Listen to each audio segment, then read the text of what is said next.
Is diversity in media important?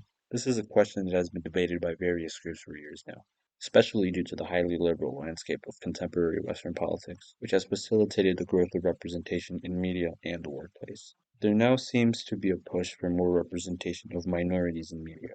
Because of this, I wanted to answer the question of if diversity in media really matters. Spoiler alert, it doesn't. Really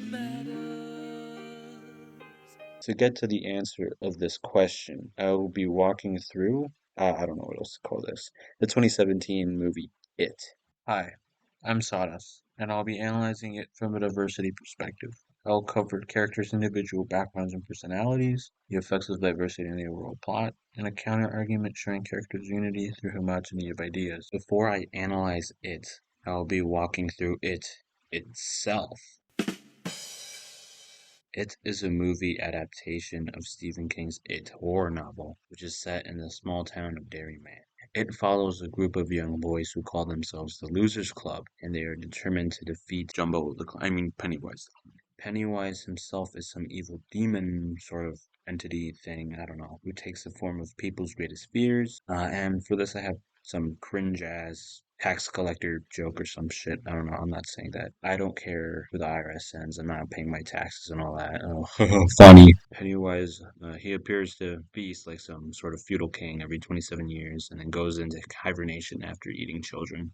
Our main characters in the Losers Club consist of Bill, Richie, Stanley, Eddie, Ben, Beverly, and Mike. What's unique about each of these characters is that they're very diverse. Bill has a speech impediment, which is honestly really underrepresented in media. I haven't seen any characters of any major movie or show who have a speech impediment. Bill himself is more of a leader to the losers since he gives a lot of speeches and leaders do that sort of stuff. Also raises the group's morale when they're going to fight it both times. So, yeah, he's definitely a leader. But his friend Richie, he's more of like a funny guy. He's a funny friend who's always talking. He's also my favorite character because he's literally me. Oh, and it isn't until the second movie that we find out that he's gay. So, regardless, Richie gives it LGBTQ representation. Stanley doesn't really contribute much as a character. He's kind of just there. So, without him, the movie wouldn't be much different at all. He was also very scared of it, which is why he killed himself in the second movie. So, there's that. Eddie is a germaphobe, which makes him kind of like Bill, with both of them being part of a niche minority that isn't either physical or racial or sexual. Eddie's kind of a jumpy kid as a result of his overbearing mom. He sounds like he's permanently. Ben is fat with a PH. He's also just like me for real because he likes history. And we're gonna do some history videos here eventually, so don't worry about that. Beverly is a woman who experiences sexual abuse from her creepy father. She's the hot girl everyone in the movie likes. She serves kind of as motivation for the losers to fight Pennywise, since she shows them the blood at her apartment and also gets taken by Pennywise, which leads to the climax of the story. She's also kind of a strong character since she is the only character that Pennywise can't beat into submission through cheap scares. So if you're looking for an empowering female character, then I guess Beverly could be that. Finally, Mike is black and is the victim of racism. He is sort of quiet and not very important. I have a feeling that he's that way because of his past trauma of being a house fire survivor and his parents dying in it, as well as being a victim of racism. The movie begins with Bill making his little brother Georgie a paper boat. For some reason, Bill's mom creepily plays a piano while Georgie goes downstairs to the very dark and eerie dining room. This is a very meta moment. Georgie then frolics around all whimsical and hits his fucking head on a construction sign. Afterwards, Georgie loses his paper boat to a sewer drain. From said sewer drain, the big bad of the film, Pennywise, emerges. Georgie's understandably unnerved by the creepy clown, though he explains respectfully that he shouldn't talk to strangers. But Pennywise decides to do the whole, "My name is blah blah, now we aren't strangers" spiel. Pennywise gives Georgie his bow, but not before tearing his fucking arm off. Holy shit, that is brutal. We then cut to Mike, who's supposed to kill a sheep as ordered by his grandpa, but he can't decide whether it should live or die. Mike takes too long though, and his grandpa goes all Scissor Sisters and explains that his heart feels dead inside. It's cold and hard and petrified. Mike's grandpa explains that in this world it's kill or be killed, and that if he doesn't make the decision, he's gonna have some death grip shit. We meet Eddie, Richie, and Stanley in the school hallway in which the group discusses Stanley's upcoming bar mitzvah and how circumcision works, to which Richie replies, Yeah, and I think the rabbi's gonna pull down your pants. Turn to the crowd and say, "Where's the meat?" We then follow some mean girls who pour water they got from Flint, Michigan over Beverly's backpack. We meet up with the boys again, and Richie comes out as a certified gooner. Best feeling ever. Yeah. Try tickling your pickle for the first time. They discuss what they're doing for the summer, and Richie says, Is that how you want to spend your summer? Inside of an arcade? You're spending it inside of your mother. man, I love Richie so much, dude. These shits then come up to the losers and start harassing them. One of them is even wearing an Anthrax shirt. What the fuck, man? Us Anthrax fans are supposed to be cool. We then meet Ben, who runs into Beverly and gets her to sign his yearbook. It also kind of looks like Ben might have a crush on Beverly, which he definitely does. As seen later, but we'll get to that. We cut to Mike delivering meat and being racially profiled by the same fuckers from earlier. Mike also gets an encounter with Pennywise as he sees charred hands desperately trying to open a door. These charred hands are the hands of his parents who died in a house fire, as we'll later learn in the movie. The door then opens, revealing Pennywise, looking all scary-like. We then watch as Stanley practices for his bar mitzvah and avoids creepy painting woman. The creepy painting woman then comes to life and starts chasing Stanley. Later, the boys head to the sewers while Ben chills in the library researching. Ben learns of an Easter explosion which kills 102 Derry residents. Ben sees and decides to follow a red balloon into the library archives, where a headless corpse starts running towards Ben, wondering if he has any spare change for the needy, with that coal miner ass fit. The headless kid corpse then grows a head and gets a brain. I guess you could say the corpse got Pennywise. Ha! Then Ben encounters a fucking corpse from earlier who cut into his stomach for being fat. This shit is so crazy that even one of the bullies is against it. Henry, shut up! You're gonna carve my whole name onto this cottage cheese! Ben kicks himself to freedom where he tumbles down some trees. Bill and the boys find a missing girl, Betty Ripson's shoe, in the sewer. Just then, Ben falls down to the lake while the boys were discussing if they should lurk deeper into the sewers. Two of the bullies who were chasing after Ben split up, and the Kylo Ren looking dude ends up going into a sewer, where he uses his makeshift flamethrower to light the way to find Ben. What Kylo Ren here doesn't know is that there is no Ben here. Instead, there's a bunch of weird zombie kids and a Pennywise who eats him. The boys take Ben back to town where they try to treat his wounds. The boys pick some things up from the pharmacy, but realize they don't have the funds to pay for it. At the same time, Beverly is looking for tampons at the same pharmacy. The boys and Beverly make out a deal for the boys to sneak out of the building with the medical supplies. Beverly distracts the pharmacist by flirting with him. Ew! Creepy! She even tries on his glasses. Ben gets patched up, and we see Beverly walking down the street.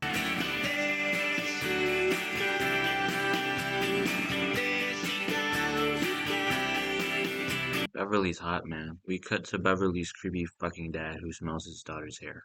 Yuck. Then he says, Tell me you're still my little girl. Yes, Daddy. ew, man! What's with this movie and creepy middle-aged weirdos, dude? Beverly then cuts her hair. The boys and Beverly go to Ben's house since Ben has been doing some research about disappearances being linked to Derry. They talk about the well house, where Bill thinks Georgie might be. On his way home, Eddie passes by a creepy house on Neighbold Street. Eddie encounters a homeless man with AIDS! The homeless man turns out to be a homeless clown who scares Eddie. We see our friend Beverly again, and then all of a sudden blood starts squirting out of her sink. We can now see Beverly's transformation into Carrie.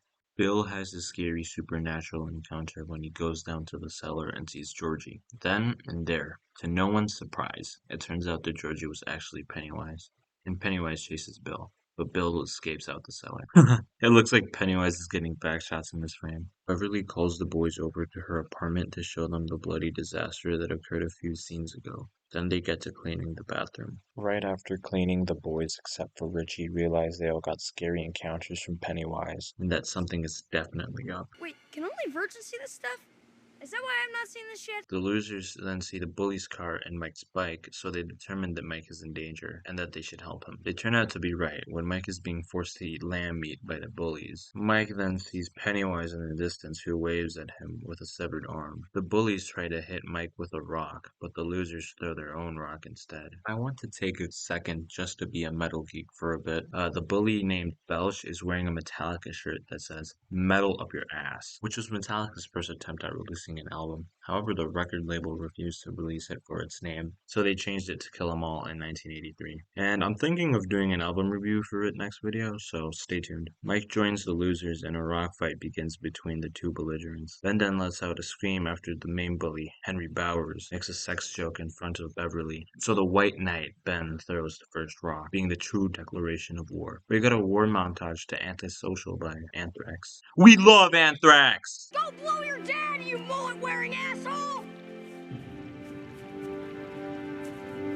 The losers let Mike into their group, so now we finally have all the losers, and we can now finally fight Pennywise after like an hour. The losers finally get serious after an hour of fucking off. They all come to the conclusion that it is morphing itself into their worst nightmares. The only person who hasn't had a random encounter was Richie, but instead of making another scene for him, he just tells the rest of the losers that he's afraid of clowns. The group goes to Bill's garage and play a tape that shows Derry's sewer system. The group makes the observation that past tragedies all occurred around the sewers. It's about time. Or is it prime time?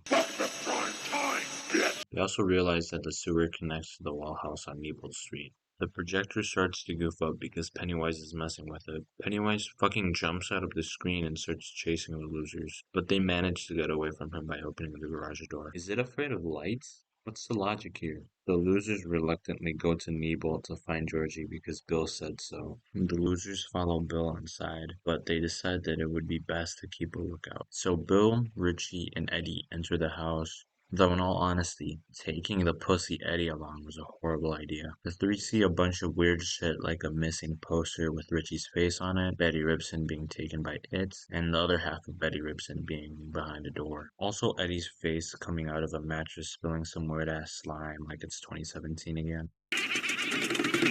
Eddie and the others get separated. Then Eddie gets frightened by me in 20 years if the cost of living keeps rising and falls to a halt. At the same time, Richie and Bill get separated. Richie is stuck in a room with his biggest fear. You.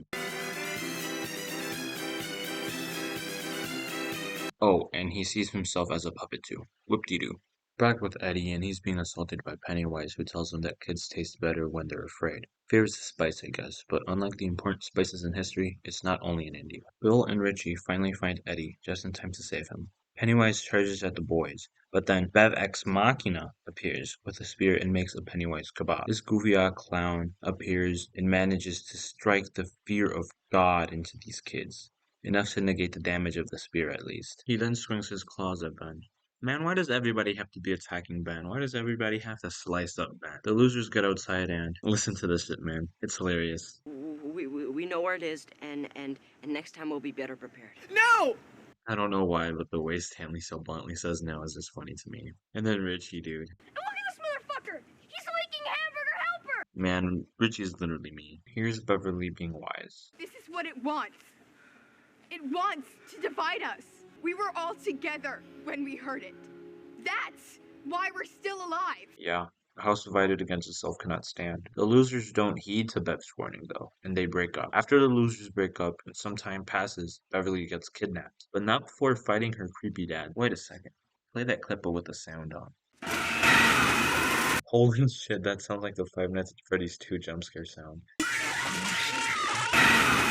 Conveniently, and not just to progress the plot, Bill appears in Beverly's house, and Bill begins to surround the troops, beginning with Richie. Eddie denies himself the choice of growing into a man-child by finally growing some balls and disobeying his overbearing mother. You know, good for him. The Knights of the Round Table are now all gathered together and we can begin our crusade for the Holy Land. Oh, and of course Mike stays trapped. He can't get got. Though others such as Stanley the Pussy aren't as enthusiastic as Mike and want to stay behind. The Crusaders find the well and go into it. We meet Beverly in the sewers and we see a bunch of floating corpses in a pretty cool shot. I remember seeing this scene as a kid and it scared me so much. Now it's just really goofy. The music is pretty sick though.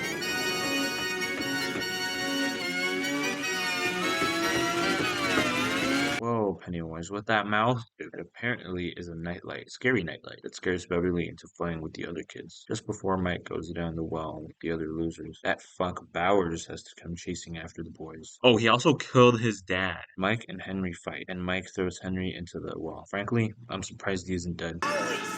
Holy shit is right, Richie. Then Stanley got separated from the rest of the group. Someone's always getting separated in these movies, man. Man, all these kids are getting trench foot. Get jump scared. The losers find Stanley getting eaten by the scary woman. Which one, am I right, fellas? Ho ho ho. This sounds like what I would expect a group of friends playing a horror game to react to someone getting eaten. But this is real life. They're not doing shit. Bill sees what he thinks is Georgie and runs after him. Everyone runs after Bill, and they eventually run into Beverly, who's floating into the sky. Her blue and blue eyes. She's holding up the world, with her hands in her pockets. That went on for too long. Bill sees Georgie and fucking leaves Beverly? What the hell, man? The losers grab Bev and Ben, what are you looking at? Ben tries to wake Beverly up by kissing her, which I'm surprised he didn't get Me Too'd for that. That's exactly what I'm thinking. Okay, so instead of questioning what the fuck Ben just did, she comes to the conclusion that Ben wrote her poem from an hour ago. Bill finds Georgie and points a gun to his head. What the fuck? Bill did this because he thought Georgie was actually Pennywise. And he turned out to be right. Look at Pennywise throwing a tantrum. So silly. Pennywise attacks the losers. Pennywise fucking throws Mike across the room. First Ben, and now Mike. Hashtag stop Mike hate. Everyone works together, like Beverly said to, and they try to restrain it, but it doesn't seem to be working very well. It has Bill, and is ready to eat him. He offers the losers a deal. A new deal, that being that if the losers back down and give up, they got to live, and it would only eat Bill. Richie gives some Sigma motivational speech about how it's Bill's fault that he's in this mess, but that he's still Bill's friend and fights Pennywise anyways. Welcome to the Losers Club, asshole! Man, I love Richie. I have said this like 1,000 times, but he's really my favorite character in all of this. The final fight or fright against Pennywise begins as Pennywise exploits everyone's trauma, like Mike's burning parents, or the creepy painting lady for Stanley, or the homeless guy with hepatitis B for Eddie, and for Beverly, it's her dad, of course. And her dad is a throat goat. I will say that.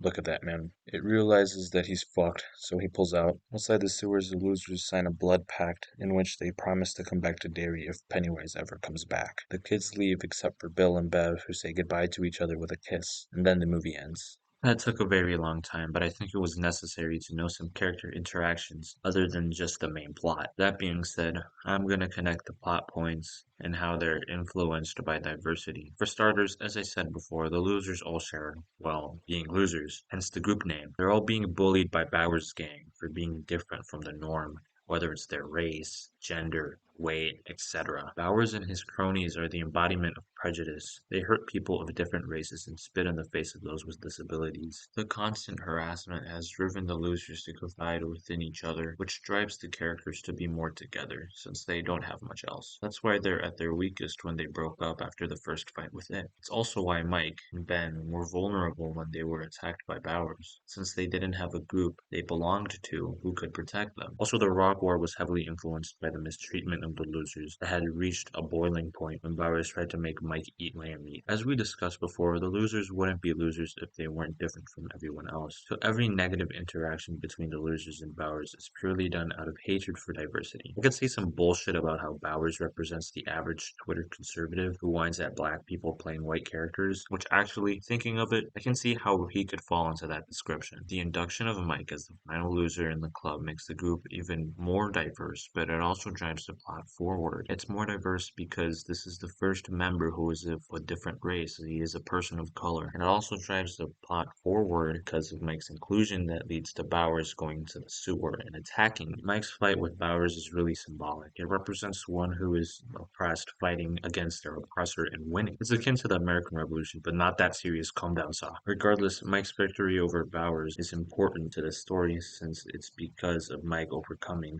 and physically defeating his oppressor that the losers are able to continue their crusade through the sewers. Later, after meeting with Pennywise, Pennywise offers the rest of the losers a deal to only take Bill and spare the rest of them. Richie steps up and gives up his motivational speech, ending it with, "Welcome to the Losers Club, asshole." This is very relevant since it's Richie's speech which fires up the rest of the losers to continue the fight, and with this newfound motivation, the losers are able to defeat Pennywise. After the fact, the losers sign a blood pact and hold hands. This is also relevant since it shows how united these very diverse people were. And since in the second movie, the losers make a return because of said pact. Because of all these reasons, diversity is important in media. Diversity could be used to push forward the plot like in It. If you were to make all the kids in It just regular kids without anything that sets them apart, then the entire story would fall apart. There wouldn't be as many unique interactions between characters, and they wouldn't be bullied in the first place. There would likely be nothing in the way of Pennywise eating the kids, since the losers wouldn't feel like they need to stick together and fight back in a group, an idea originally brought up by Bill.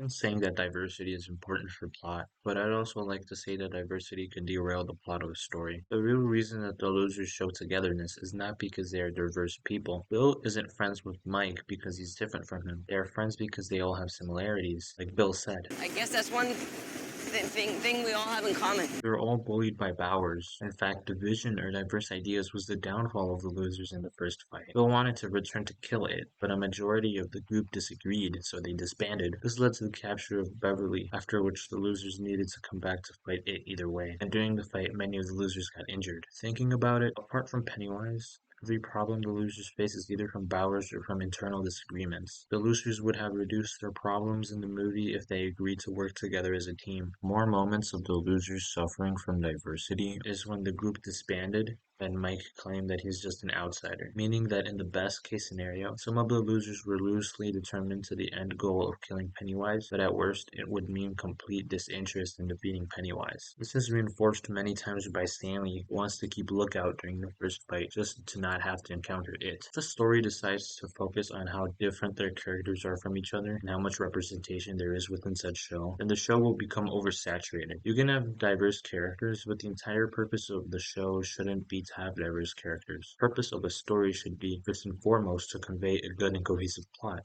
with good characters. Adding pizzazz or an X factor, whatever you call it, is definitely encouraged, since without them, stories that use linear storytelling themselves will become oversaturated. New ideas and twists can really help a story be better. Stories that use diversity as their sort of unique factor or X factor work, like in It, where we see a very diverse cast of characters who have generally the same problems, meaning they are united by conflict. The reason that many Netflix shows about being hyper diverse and all aren't really popular is because the stories suck. The only quality to the media is that this character is gay and this one is black and this one's a fucking furry or some shit. In conclusion, diversity is good, but only if used right. This goes for everything. You have to do everything with a clear and cut purpose, like in It. Don't make someone black just because you want a diverse show. It adds nothing. Instead, try to connect a character being black to the story itself. Perhaps the character's backstory and motivations are related to their race. For example, Mike's fight with Bowers was very symbolic. And yes, I'm bringing it up again. Since the oppressed fought back against its oppressor, maybe someone could do something similar to that. And then there's a good reason for a character that is a person of color or of a different sexuality. Otherwise, the diverse character will be overshadowed by a less diverse character that has more depth to it. That's everything for this video.